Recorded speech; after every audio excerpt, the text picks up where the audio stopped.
कोनो दुल्ही अपने दुल्हा के कमाए जाए बदे रोकत बा। जब पहले के लोगन के शादी हो जाए तो खुशी खुशी चला जाए कमाए बदे। आज के लड़कन के शादी कर कहे बाबू 2-4 महीने तो हमका घरे रह दे आया तो कमरे साथे भेज दे। वाह वाह। शैलेश तिवारी प्रतापगढ़ से स्वागत है भैया। अरे वाह महाराज दुल्हनिया मनाउन करत बाकी से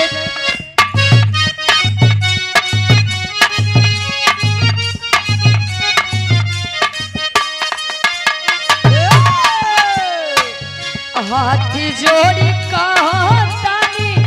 जानी जकाल कहतिया बंगलिनिया सबतिया। ए सुधीर भैया दुल्हैया कहे अपने दुल्हा से हाँ समझे जाए कहे आए पारी तोहर आए हो हाँ भौजी कहिए राज डीजे सुरहुरपुर से भैया के फरमाइश बा हरा नवे धई धई तापता 51 रुपए का महान आशीर्वाद दुल्हैया कहे हाथ जोड़ी कहतानी जानी जकाल कहतिया बंगलिनिया सबतिया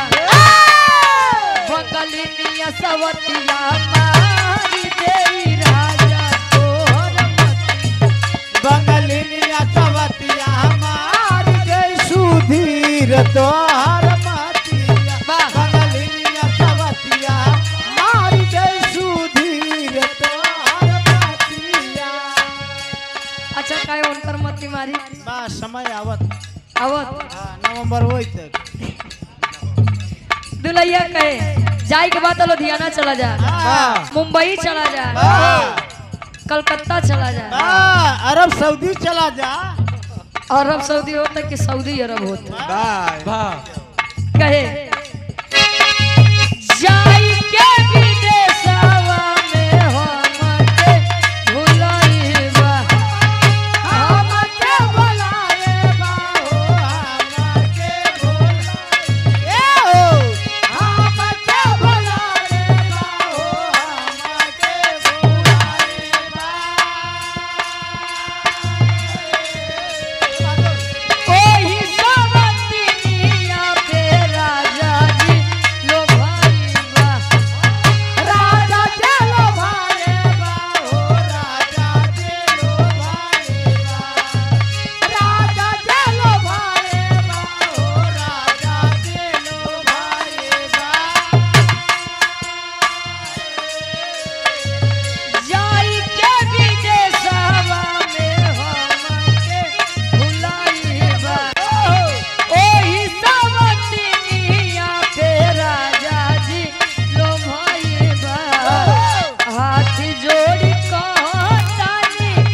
मान जा तू बतिया बंगलिनिया सबतिया बंगलिनिया सबतिया नारी देई राजा तो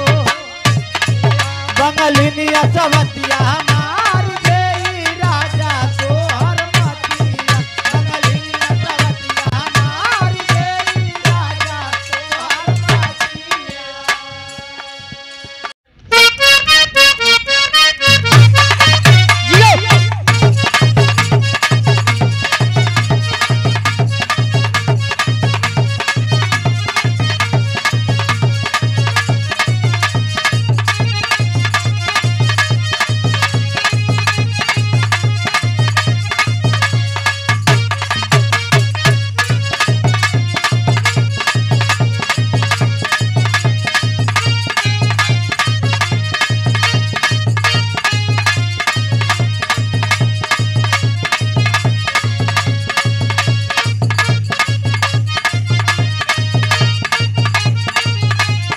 वाह भैया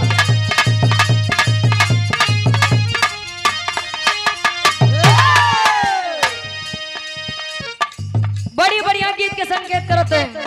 ये हमरे भैया रे खाते कोनो लड़का कोनो लड़की के खूबसूरती के बखान करे वाह कहे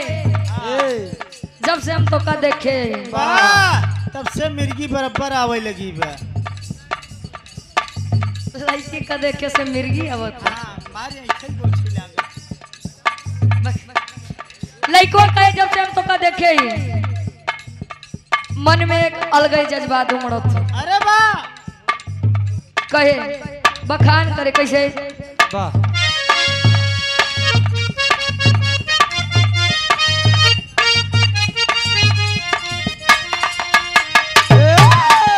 लइको कहे दिल में बढ़े बेचैनी अरे दिल में बढ़े बेचैनी हल्का हल्का ये गोरी दिल में बढ़े बेचैनी ए हो हल्का हल्का ये गोरी दिल में बढ़े बेचैनी हल्का हल्का ये गोरी दिल में बढ़े बेचैनी हल्का हल्का ये गोरी जब मार के घूमेलू जब मार के घूमेलू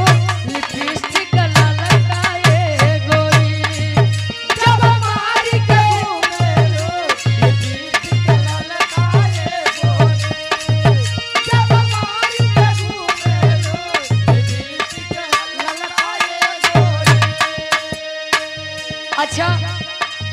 पहले के लोग कमात कम रहे लेकिन पहनावा पूरा रहत रहा वाह आज के लोग जितना कमाते हैं पहरावा हाँ उतने कम बा उतना ही कम बा वाह भैया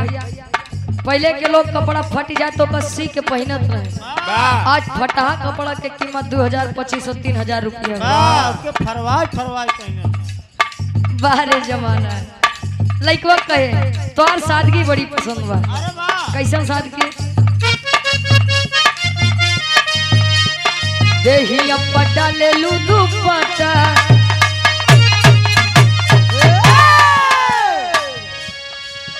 और पुनः देही अपटा ले लू दुपट्टा